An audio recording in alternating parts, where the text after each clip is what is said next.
Liverpool versus Arsenal live in Anfield Stadium. Arsenal corner ayaa heshay. Madueke Arsenal ayaa laga badbaadiyay fursad darbe. Madueke. I don't think he generated as much power as he wanted to. Arsenal on target ay heshay. ciyaarta ayaa mareys wali eber hadda waxa loo tuuray goolaha Arsenal wuxuu tuuray Madueke ayaa loo tuuray wuu xarooday diilinta janaaxa darba ay ku tuuray goolka corner ayaa hadana cornerdii labaad ayaa hadana Arsenal heshay wala Madueke cadima inkastoo laakiin Arsenal ay tabayso Bakayo Saka oo dhaawac ku maqan ciyaarta Leeds United ayuu galay ilaa wuxuu maqnaanayaa 5 isbuuc ilaa 6 isbuuc ayaa leeyahay Gyökeres ayaa loo tuuray وباسي سيدك الأرسنال يا فرصة شيء كالفيوري يا فرصة كتور دول ليفربول ماتش أرسنال فرصة كلا يا ماتش ليفربول كلا هالشيء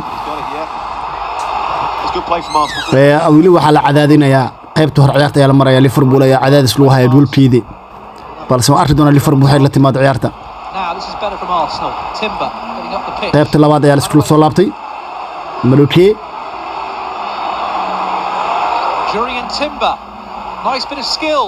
and Calafiori blocked. وضربوا حاتوري محمد جبريل يا توري بابا أرسنال يا فرصة الذهبية أورورتي لا بدأ قيب هذا هراء ليفر أسترا يا فرصة الوهلة فريكيك جول معجزة يا أرسنال قدلي سبيسلا يا جول لي انت استوى لكن جولها أرسنال رايا وقالت جلي سبب تاي جرون برت لحد مو يستاهل جيس أيوبتي ننا أيوبتي بالس ننا عن كلا يوسود رقية تدب بلون تيا توسيه هردا لكن هو راعي أرسنال يا راعي عيارت يا أساس مرتي أي سبيسلا يا جول لي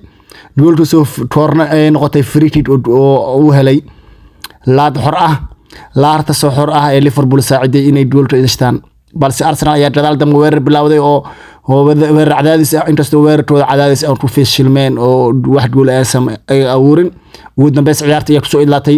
hal eber Liverpool 1 Arsenal 0 full time Liverpool ayaa hadda kaalinta koowaad ee 9 dhibcood ay leedahay halka Arsenal ay kaalinta saddexaad u dhacday ay leedahay 6 dhibcood halka kaalinta labaad ay ku jirto Chelsea oo leh 7 dhibcood